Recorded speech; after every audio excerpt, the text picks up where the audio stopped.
Masih bersama saya Adini, kembali kami sampaikan berita Padang hari ini.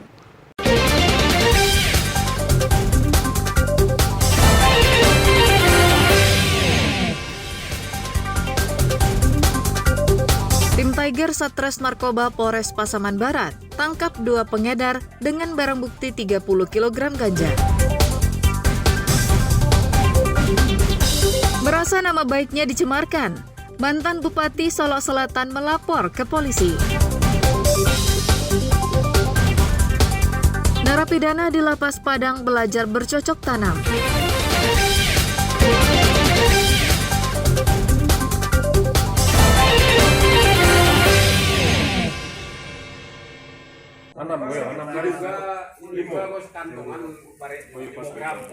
Tim Tiger Satres Narkoba Polres Pasaman Barat dan Polsek Talamau berhasil menggagalkan peredaran ganja kering dan sabu-sabu di Nagari Kajai, Kecamatan Talamau, Pasaman Barat pada Senin sore. Barang haram itu diperoleh dari para tersangka yang berasal dari Sumatera Utara, yang rencananya akan diedarkan di Pasaman Barat. Kedua tersangka yang bernama Randy dan Chandra dibekuk polisi di sebuah toko bangunan di Nagari Kajai. Petugas menemukan barang bukti narkotika jenis ganja kering dan sabu-sabu. Saat digeledah tim Tiger Satres Narkoba di rumah pelaku, tim menemukan 30 kg ganja yang telah dibungkus dengan lakban secara rapi. Selain ganja kering, tim juga menemukan 23 gram sabu-sabu. Dengan press release pengungkapan kasus narkotika khususnya jenis ganja yang kita hasil penangkapan tim dari Satuan Narkoba dan Polsek Talamau, kita berhasil mengamankan kurang lebih 30 kg dan sekitar kurang lebih 30 paket yang masih utuh, yang 1 paket sudah bagian terjual. Jadi kita pada kesempatan kita amankan 2 pelaku yang sudah proses penyidikan yang dilaksanakan di Polres Pasaman Barat. Yang ancaman pidananya terkait masalah narkotika tadi minimal 6 tahun dan kita bisa seumur hidup atau hukuman mati untuk pada pelaku tersebut. Kedua tersangka dijerat Undang-Undang Republik Indonesia Nomor 35 Tahun 2009 tentang narkotika dengan ancaman hukuman pidana penjara maksimal seumur hidup. Dalam catatan kepolisian, penangkapan ganja kering yang dilakukan oleh tim Tiger Satres Narkoba Polres Pasaman Barat ini merupakan jumlah terbesar sejak 2 tahun lalu. Safatul Ulum melaporkan dari Pasaman Barat.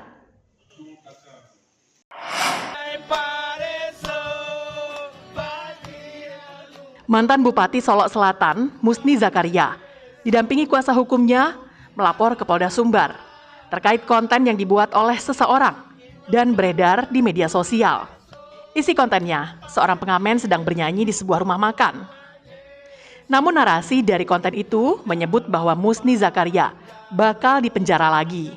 Merasa nama baiknya dicemarkan, Musni Zakaria kemudian melapor ke polisi. Pihak kuasa hukum Musni Zakaria menilai konten itu terkait dengan dukungan kliennya kepada salah satu pasangan calon yang akan berlaga pada pemilihan kepala daerah di Solok Selatan pada 27 November mendatang. Dengan deskripsi singkat bahwa Musni Zakaria dipenjara lagi dan disebar tanggal 9 November lalu. Hal itu menyebabkan nama baik mantan Bupati Solok Selatan yang pernah tersandung kasus korupsi ini menjadi tercemar. Karena seolah-olah Musni Zakaria sedang dalam proses hukum atas kasus yang lain. Dugaan pelanggaran ITE di sini. Pada hari Jumat kemarin, kita mendapat informasi, termasuk beliau mendapat informasi terkait dengan ada semacam akun TikTok Joni Arti yang memberikan caption bahwa beliau mau masuk penjara lagi, Musni penjara lagi. Sementara itu perlu hak hukum beliau kita perjuangkan di Polda Sumatera Barat. Harapan kami akun ini selalu mengganggu beliau, selalu memfitnah beliau. Pelapor Musni Zakaria melalui kuasa hukumnya berharap kepada penyidik Polda Sumbar untuk menindaklanjuti persoalan ini agar tidak terjadi pertikaian yang makin meruncing di kalangan pendukung masing-masing calon bupati. Robiha melaporkan dari Padang.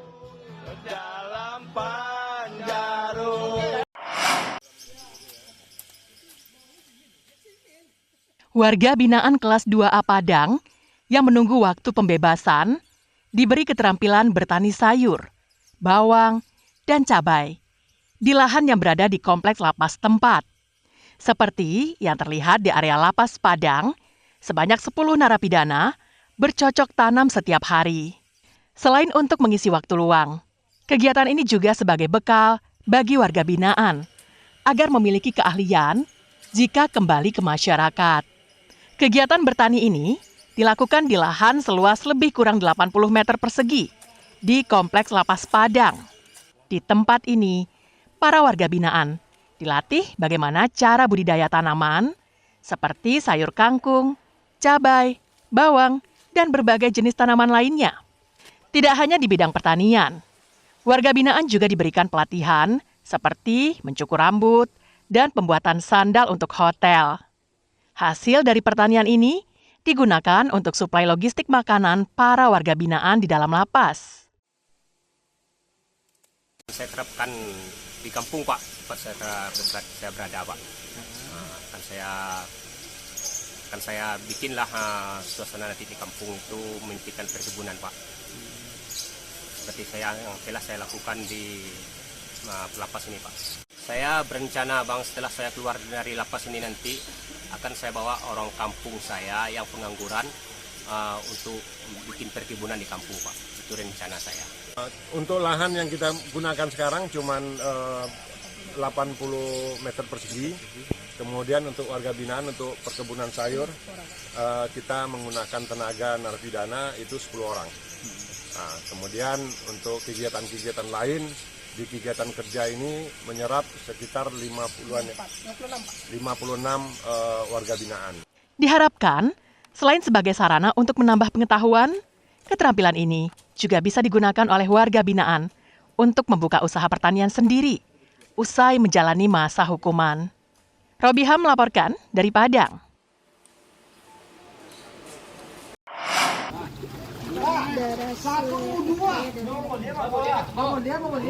Banjir bandang yang melanda beberapa nagari di Kecamatan Supur Kudus, Sijunjung mulai surut.